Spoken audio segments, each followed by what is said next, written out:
Today on Blue 58, we have a unique opportunity right now to talk about something that affects just about all of us. Let's not waste it. Blue 58! Hello and welcome to another episode of Blue 58, the one and only podcast of thepowersweep.com. I am your host, John Meerdink, happy to be with you here for another episode. This is going to be a little bit of a different episode. A couple of shows back, I did something that I think that I got wrong. I weighed in on a current social issue to tell you in short that I would not be weighing in, that we wouldn't be talking about what was going on in the United States and around the world on this podcast.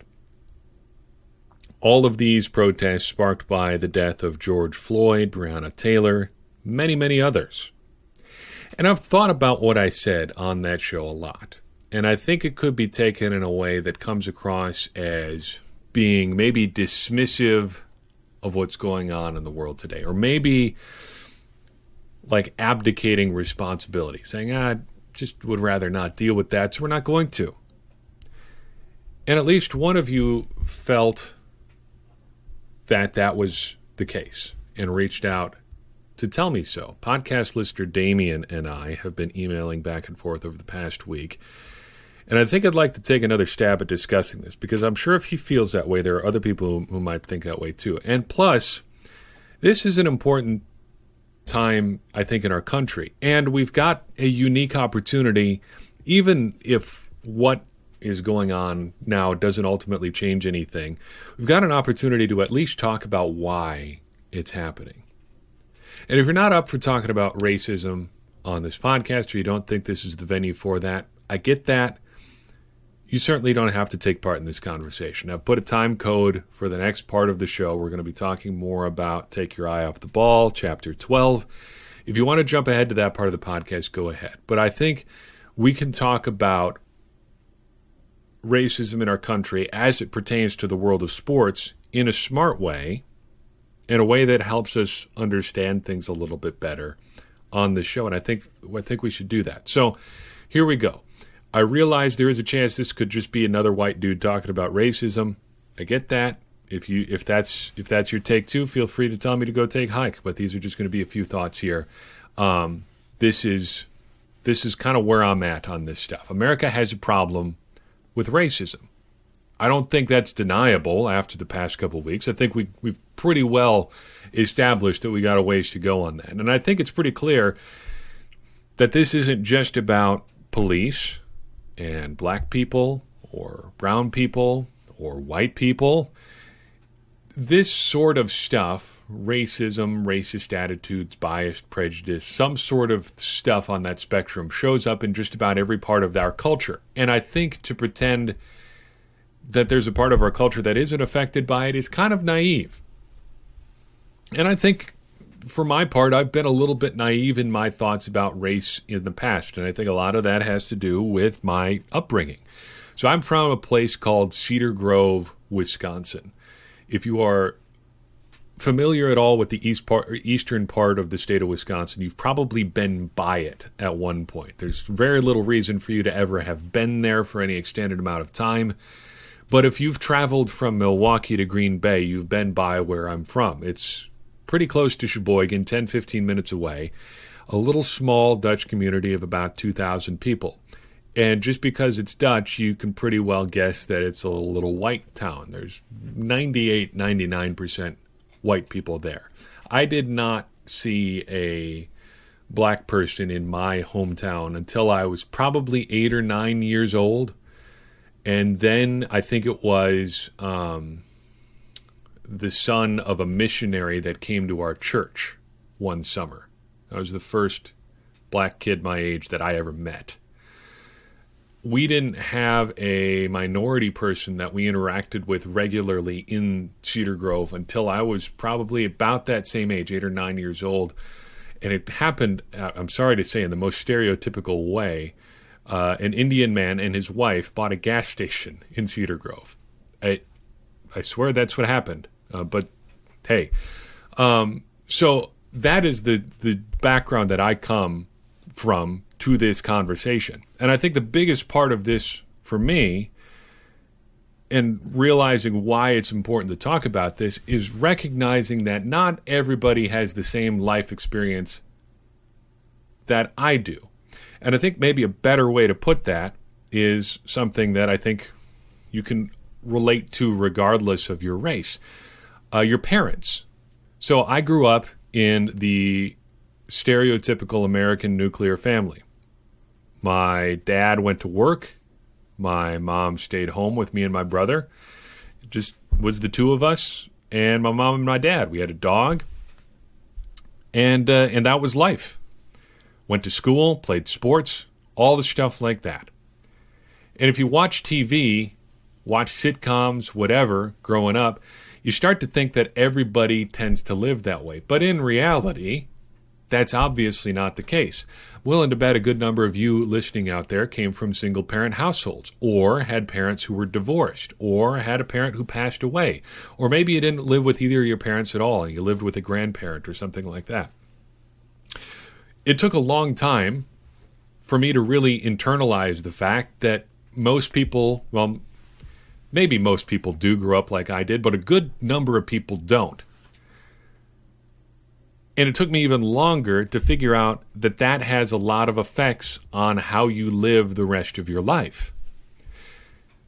The same is true for the sort of racial environment that you grow up in, and the sort of racial things that affect you or happen to you as a result of the race that you are. The bottom line is this: racism affects people. And football, to bring it into this thing that I think we know a little bit more about, football, if nothing else, is a game of people. For my money, the greatest team sport in the world. If you want to get anything done in football, you've got to have at least 11 guys working all together on a play. You got to get your people sorted out, or you're going to have problems. And I think, at least in this community that I've tried to build with this show, this website, I think as Packers fans, we care about the players we root for as people, not just as entertainers or athletes. And with that in mind, recognizing that as a white person, there's a good chance that the people I'm rooting for on the field are going to be a different race than me if I'm following the NFL. I think it's important to talk about how racism affects people we care about. If there's going to be a bunch of people out there who are a different race than me, and racism is affecting them, it's on me to understand what that's like, because otherwise I'm not going to understand these people very well. Plus, racism strikes me as not being very smart. And we're all trying to be smarter people, right? And we want to have smart conversations about important things, right? Right. I think we can all agree about that. Here's an example of why racism just isn't plain very smart. At the absolute basis level, if you are a sports fan and you want your team to do well, you want your team to have access to the best possible players possible. The most possible good players possible, right? Right. Now let's say you eliminated just an entire race of people from the players you're considering to be on your football team. That'd put you behind the eight ball in a serious way, right? Right. So why would you limit yourself? Think about the opportunities we've missed as football fans, as sports fans in general, because players weren't allowed to participate because of their race. One of my favorite sports books ever is called Satchel. It's by an author named Larry Tye. It's all about Satchel Paige. It details most of his life in the Negro Leagues and his very, very short stints in Major League Baseball. He was, for my money, probably the greatest pitcher that ever lived. He certainly is the most interesting. But he never really got a fair shot to play in Major League Baseball at his peak because of the color of his skin, and a whole host of other things that went along with that. What did we lose just as sports fans, not as human beings, not as people who were part of a system that discriminated against him for whatever reason? Just as sports fans, what did we miss out on just because people like Satchel Paige were not allowed to play at the highest level, on the biggest stage? at the very least, look at it from that perspective. Think about what you're missing out on. Think about the people you're maybe putting in a position to not do something they enjoy. That's what racism does to you. That's not very smart. So, in light of that, I've put together a short resource guide for trying to understand some of this stuff a little bit better. It's available at thepowersweep.com right now. It's called Resources on Race and the NFL. There's a link to it in your show notes, too. I've got a dozen or so articles there, and I'll talk through a couple of them here real quickly, that I think are just going to help you have better conversations and put a little bit of this stuff in context. There's 3 sections to this reading guide: past, present, and future reading. The past section is all about kind of how we got to this point in the NFL. What racial conditions was the NFL born into? What racial conditions did it kind of come of age in as it became a major professional sports league? Those things are worth considering and put a little context around why things are the way they are. In that past section, you're going to learn about Walter Jean, who may have been the first black Packers player in Packers history. You'll also learn that he may have gone to some significant lengths to conceal his racial identity. And it wasn't until many, many years later that we actually learned at all about who this guy may have been and what he was about. And it's important to understand why he may have hid his racial identity in the first place. I've also included a link to a book called Undefeated. It's about Jim Thorpe and the Carlisle Indian School football team. Jim Thorpe, if you don't know, is considered probably the greatest athlete of the 20th century. He was a great football player. He was a professional baseball player. He won the decathlon at the Olympics. And he also happened to be a Native American. And there was a whole host of issues that went along with being a Native American around turn of the century America. And I'm not talking about the year 2000. I'm talking about the 1900s. When he was in his prime athletically, it was a very, very different world than we're in right now. And that affected football as well. But he used football, and his school used football as a way to put Native American students on equal footing with white people. And they, for large part, did. They succeeded. The Carlisle Indian School was near unstoppable on the field, but there was a whole bunch of things that went into just getting them to the point where they could play that other schools didn't have to deal with, and other stuff they didn't have to put up with. Money, just out-and-out bigotry, stuff like that. So that's something that you're going to want to potentially take a look at. Got some good links in there about how the NFL was not segregated, then became segregated, and then the color barrier was broken in the early 40s. You're going to want to give that one a little bit of a read too. Just if only for the opportunity to laugh at the Washington Redskins. And just the name Redskins is an entirely different issue, one that we don't have time to dive into today. But they were the last team to desegregate, and they had to be forced to segregate or to desegregate, to integrate.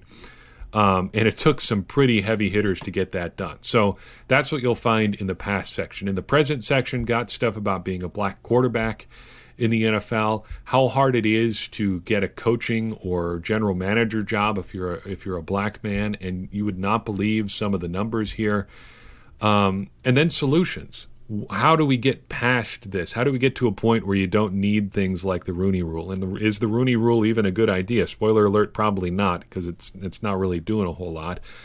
But understanding that you can say, hey, this needs to be fixed, and I don't know how, I think is okay. But getting to that point where you can recognize that it's a problem is important. Then in further reading, some scholarly papers from a few academic research journals. I know that sounds like a really bad pitch as far as getting you to read stuff, but there's some really interesting data in there. For instance, this one article called Status of Blacks as Major College Football Coaches was written in the late 90s, 98, 99 school year. But this line really jumped out to me, and the whole article is worth a read because it's got stuff in there.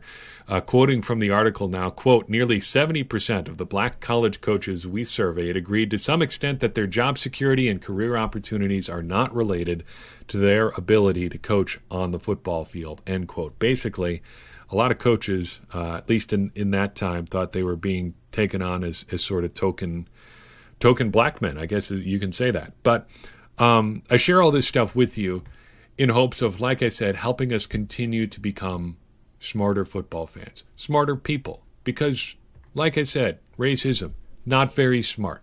You're hurting yourself. You're hurting human beings. And we don't need to limit ourselves this way. We can move past this and we can do better. And understanding or recognizing what you don't know is part of that process. So that's my speech. Those are all my cards on the table. Love it, hate it. That's what I got. And I think that we can continue this conversation in a smart way and talk about these sort of issues in a smart way, not a patronizing way, not a way that you're just doing it to score points. We need to actually care about each other. And this is one way to do that, just by understanding what other people are going through. Sound good? Good. Let's do something completely different. Let's talk about take your eye off the ball. We're in chapter 12 here. Pat Kerwin is talking about something very important, football intelligence. This one's interesting to me because football intelligence is something I think we all understand is important, but how do you measure it? That is the million-dollar question, because if you could figure out how to do it, you could make probably better decisions about the sort of players that you add to your football team. One thing I noticed that he doesn't mention in this chapter is the Wonderlic test. The Wonderlic test that is given to NFL players at the NFL Combine as a supposed measure of their intelligence. It's a lot like the SAT, the ACT, a lot of standardized tests, a lot of conceptual thinking in there. It's timed, it's 50 questions, and it's pretty roundly criticized as being basically worthless. And I would agree. I've taken it a couple times. I think my best personal score is 36. I've taken a sample version, that is. And there are a couple sample versions out there that you can take. It's tough. I hate taking time tests. It's really annoying. Don't like it. Prefer not to do it if I can get away with it. But just for research purposes, I took it. And I think that you can see why guys struggle with it. And this is actually something that I have seen popping up in higher ed, like colleges and universities more too. A lot of schools are getting away from using the SAT and the ACT as an entrance requirement because there are a lot of different factors that go into how well you are able to take this test. A lot of it actually has to do with your race and your economic background, because if you tend to come from a poorer background, chances are the school that you went to wasn't quite as good either. And schools that are not quite as good tend to have worse access to prep materials and ability to prepare you for standardized testing. So that's true at just about every level. So in order to be less biased in selection process, a lot of higher ed institutions are going away from that kind of standardized testing, and I think you can see the NFL kind of headed that direction as well. Nevertheless, it does have some value, I think, in that it's just standardized. Everybody knows kind of what the Wonderlic is, and it gives you a ballpark figure on at least how good a guy is at taking a test that everybody knows is coming. We have a database of Wonderlic scores at thepowersweep.com, as many as we've been able to collect. I think we're well over 100 names now. It's not an exhaustive list, but you get an idea of who scores well and who scores poorly.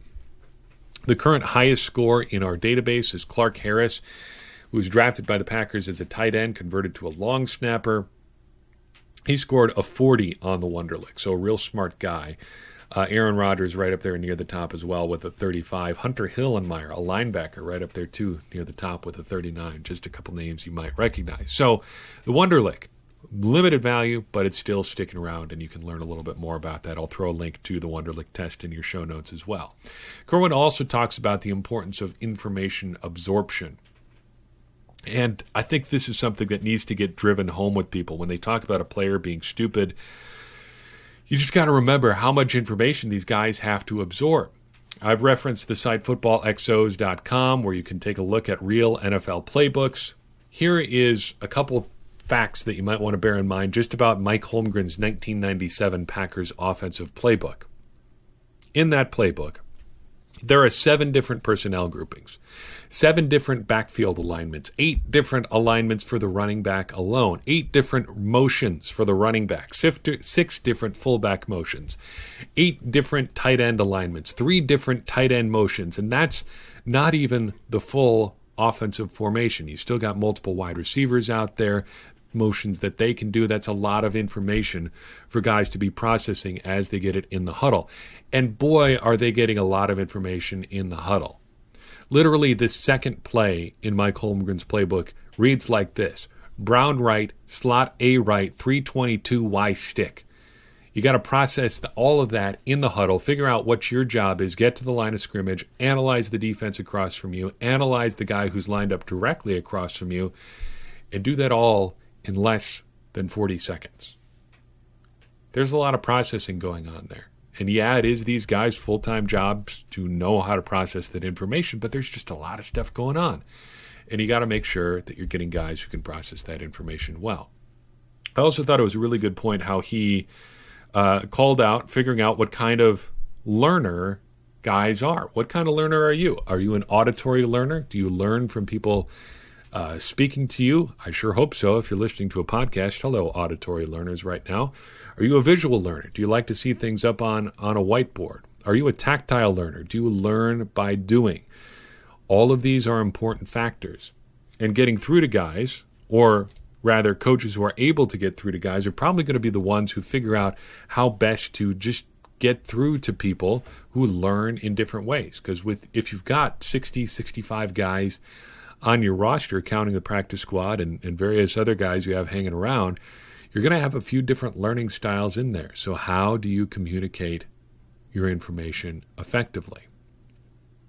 Finally, how do you really evaluate intelligence? He pointed out Bill Belichick's method of explaining some things to some guys and then asking them to repeat it back to him. And I think it'd be great if more coaches did things like that. I think more coaches are doing things like that.